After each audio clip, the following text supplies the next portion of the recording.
परसासीस सरोरुहि पानी कर मुद्रिका दीन जन जानी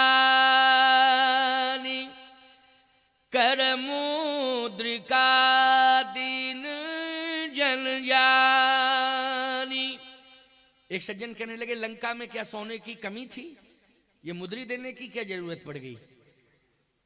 अरे अंधे लोगों, मुद्री नहीं है वो, राम नाम अंकित यति सुंदर राम नाम है वो।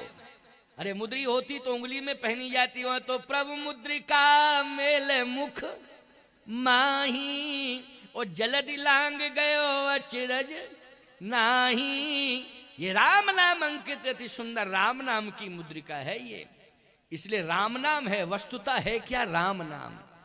मुद्री उद्री तो वैसे ही दिखाई दे रही कि मुद्री है, लेकिन है क्या? राम नाम अंकित राम नाम है। अच्छा, राम नाम कहां रखा जाता है? मुख में। मुख में हो राम नाम तो राम सेवा हाथ में, तू अकेला नहीं प्यारे राम तेरे साथ में। धन्यवाद निर्विवाद राम राम कहिए, जाहि विधि राखे राम ताहि विधि रहिए, जाहि विधि राखे राम ताहि विधि रहिए।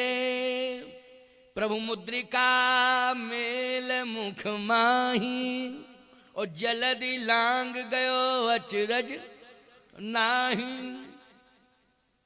लंका में पहुंची। अच्छा, किसकी तलाश के लिए भेजा है फिर एक बार बताओ? हाँ, संत की तलाश। संत मिलते कहां हैं? मंदिरों में। कहां मिलते हैं? मंदिरों में। अच्छा, एक बात बताओ, आप चित्रकूट जाओ, कहो स्वामी जी से मिलना है, तो होटल में घुस जाओगे? वो कहोगे स्वामी जी हैं यहाँ? मंदिर जाना पड़ेगा कि नहीं जाना पड़ेगा? यदि मंदिर में नहीं होंगे तो मंदिर वाले बताएंगे कि स्वामी जी अमुक जगह पर गए हुए, लौट के आ जाएंगे घंटे 2 घंटे या दिन 2 दिन बाद। लेकिन मंदिर में ही तो सही पता लगेगा। हनुमान जी अगर संत की तलाश ना कर रहे होते तो गोस्वामी जी ये क्यों लिखते? मंदिर मंदिर प्रतिकर शोधा ओ देखे जहां तहां अगणित जोधा। हनुमान जी मंदिर मंदिर किसकी तलाश कर रहे हैं बोलो? मंदिर में कौन रहता है? संत रहता है। लेकिन संत नहीं मिले। फिर देखे जाते हैं अगणित जोधा। वहां मूर्तियां रो रही थीं और राक्षस सो रहे थे। शराब पी करके पड़े थे, करे पान सोवे दिन राती। शराब पी करके मस्त सो रहे थे मंदिरों में और मूर्तियां रो रही थी। ये दशा थी। आपको महाराज लंका में मंदिर ज्यादा क्यों बने थे? सत्य तो ये है कि ये लंका भगवान शंकर के लिए बनाई गई थी। समझ रहे हो कि नहीं?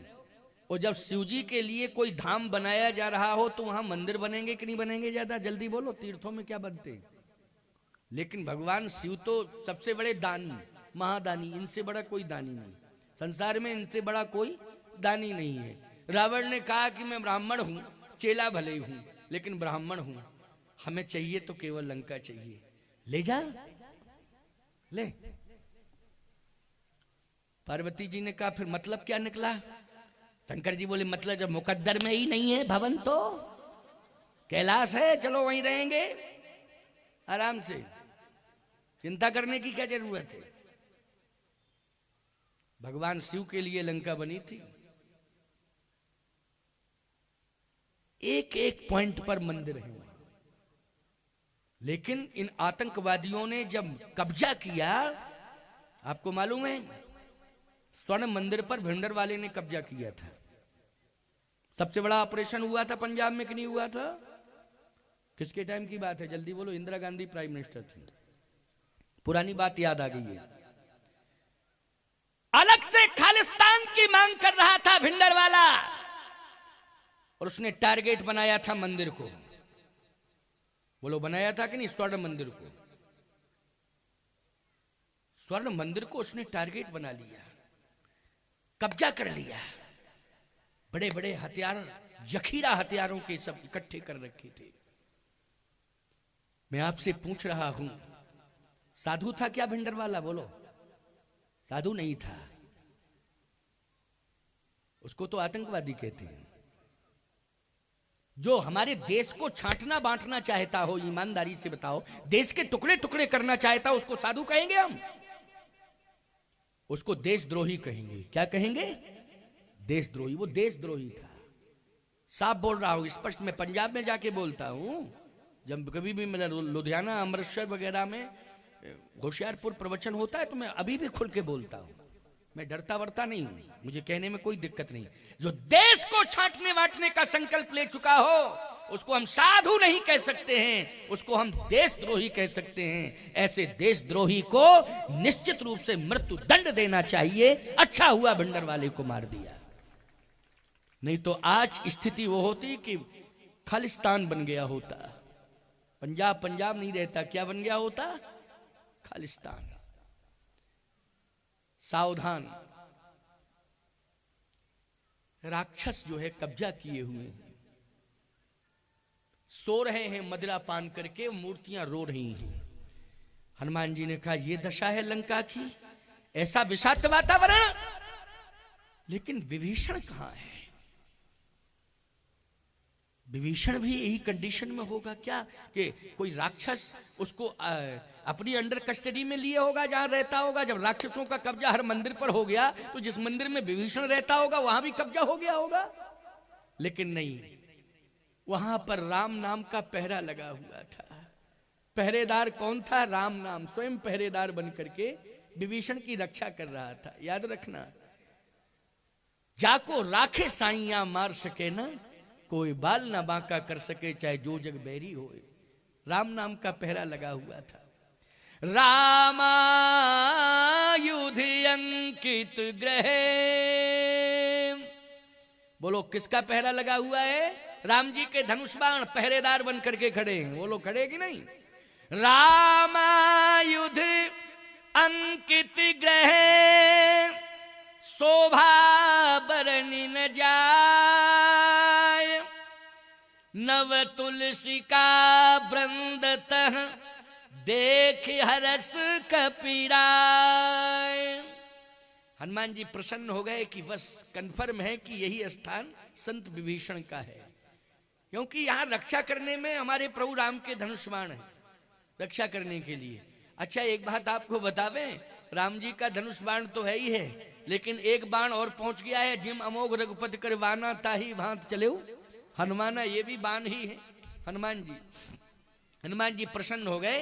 हनुमान जी ने कहा बस काम बन गया, यही विभीषण जैसा संत रहता है, अब तो पहचान होगी निश्चित रूप से। जैसे ही पास में पहुंचे तो तुलसी हरी भरी थी, तुलसी का वृंद, वृंद मानी समूह है, तुलसी का समूह। ये नहीं कि थोड़ी बहुत तुलसी हो, वहां तो बन ही था साहब, वृंदावन बन गया था। वो क्या बन गया था? वृंदावन। तुलसी तुलसी। हनुमान जी ने कहा देखो तुलसी भी हरी भरी है, मेरे प्रभु के धनुष बाण भी रहे।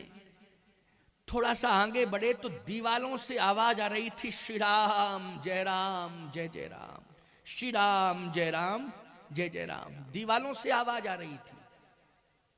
दीवालें भी बोलती हैं, याद रखना। जहां पर साधना होती है वहां की भूमि जागृत होती है, समझ गए हो कि नहीं? वहां की भूमि जागृत होती है। जिस घर में सदाचरण रहता है वहां की भूमि जागृत होती है साहब। वहां की दीवालों से सुगंध आती है। क्या आती है? सदाचार की सुगंध आती, खुशबू आती है वहां की दीवालों से। इसलिए मैं कहता हूं घर का वातावरण अच्छा बना के रखना। वातावरण अगर अच्छा होगा तो दीवालों से सुगंध निकलेगी। क्या निकलेगी? सुगंध निकलेगी। और चाहे जितनी डेंट पेंट करा दो दीवालें, लेकिन वातावरण यदि घर का अच्छा नहीं है तो दुर्गंध आएगी दीवालों से। क्या आएगी? दुर्गंध आएगी। इसलिए वातावरण अच्छा होना चाहिए। वातावरण अच्छा था। आगे हनुमान जी बढ़े तो दीवालों से आवाज आ रही, श्री राम जय जय राम। दीवालें आप कहो महाराज ये तो अतिशयोक्ति है, दीवालें कहीं राम राम बोलती हैं। आप भक्तमाल की कथा पढ़ना, भक्तमाल की कथा में धनाबाई की कथा आती है। एक 2 मिनट की बात कह रहा हूं, इस उदाहरण को ध्यान से सुनना। धनाबाई की कथा आती है। तुकाराम की पत्नी का नाम था धनाबाई। एक संत तुकाराम हुए हैं, समझ गए हो ना, तुकाराम हुए हैं, वो संत सेवा करते थे। संत घर में आ जाएं, अतिथि भक्त कोई भी आ जाए, उनके घर में सदा स्वागत ही होता था। बिना भोजन के वो घर से जाने ही नहीं देते थे किसी को। तो धनाबाई सेवा में लगी रहती थी। लेकिन धनाबाई का एक नियम था, और तुकाराम जी का, भगवान का नाम लेते रहते थे, तुकाराम जी भी और धनाबाई। तो दीवालों से आवाज आने लगी, साहब कीर्तन ध्वनि निकलने लगी दीवालों से। एक घटना ऐसी घटी, एक दिन जो भी काम करती थी धनाबाई भगवान का नाम लेकर के करती थी। जैसे झाड़ू लगा रही है तो एक ही संकीर्तन था, हे कृष्ण गोविंद हरे मुरारे, हे नाथ नारायण वासुदेव। झाड़ू लगा रही तो यही मंत्र जप रही, रोटी बना रही है, दाल भात तैयार कर रही है, भोजन प्रसाद तैयार कर रही है, तो हे कृष्ण गोविंद हरे मुरारे, हे नाथ नारायण वासुदेव। गौ सेवा कर रही है गौशाला में, हे कृष्ण गोविंद हरे मुरारे, हे नाथ नारायण वासुदेव। अच्छा, गोबर, गाय का गोबर निकलता था, उससे उपले बनाती थी। उपले, उपले यहाँ छत्तीसगढ़ में उसको छेना कहते हैं। कंडा उपले, उसी को क्या कहते हैं छत्तीसगढ़ में? छेना है। छेना कहते नहीं? सही बात बोल रहा हूँ कि वैसे ही बोल रहा हूँ? हाँ, छेना। अच्छा, हमारे उत्तर भारत में छेना रसगुल्ले को कहते हैं। उत्तर भारत की बात बता रहा हूँ, वहाँ छेना एक मिठाई है, उसको रसगुल्ला। जब हम पहली बार छत्तीसगढ़ में आए तो उस दिन एकादशी पड़ गई। एकादशी पड़ गई, कहे महाराज कुछ खाएंगे आप? हमने कहा फलाहार करेंगे। तो दूध, हमने कहा दूध इस समय ठीक नहीं, पचता नहीं है दूध। उस समय थोड़ा स्वास्थ्य प्रभावित था। मैंने कहा दूध तो नहीं लूंगा, पचता नहीं। तो फिर आप क्या लेंगे? हमने कहा छेना लेंगे। बहुत पुरानी बात बता रहा हूं। मैंने कहा मैं छेना लूंगा, छेना। कहे महाराज छेना? हमने कहा हाँ, छेना हल्का होता है, नुकसान नहीं करता है। तो वो देवी बोली महाराज छत्तीसगढ़ में तो छेना वजनदार होता है, और कहीं हल्का होता होगा, छेना वजनदार होता है। हमने कहा कोई बात नहीं है, छेना वैसे हमको सूट करता है और हल्का होता है, तुम तो छेना लाओ, छेना। तो फिर कहने लगी वो महाराज गाय का की भैंस। हम कहा गाय का मिल जाए तो और अच्छा, गाय का, हम भैंस उसका तो देते, गाय का, गाय का लेते। क्यों? अच्छा, हम भी नहीं समझ पा रहे थे भाई, बात तो ये है, हम नहीं समझ पा रहे थे यहाँ। लेकिन छेना उसी को कहते हैं, कंडे को छेना कहते हैं। हम कहा गाय का लाओ, गाय का। कितनी मात्रा में? हमने कहा 5-7 पीस हो जाए बहुत है, 5-7 पीस जो है चलेंगे, बस इतना ही पर्याप्त है। गई वो, एक डलिया में धर के ले आई। गांव की थी, ग्रामीण अंचल में रहती थी, पढ़ी लिखी नहीं थी। डलिया में धर के ले आई। हमने कहा ये क्या है? बोले हम भी तो सोच रही थी कि एकादशी में आज तक किसी महात्मा ने छेना नहीं पाया, आप ही ऐसे छत्तीसगढ़ में आए जो फलाहार में छेना पाते। अरे राम राम राम राम। हमने कहा कि देखो भूल हो गई, हम नहीं समझ रहे थे। अच्छा सही बताओ इसको क्या कहते हैं? कहा हमारे यहाँ इसको छेना कहते हैं। हमने कहा हमारे यहाँ इसको कंडा कहते हैं, कंडे। भ्रम हो गया। क्या हो गया? भ्रम हो गया। बात तो सत्य है भैया,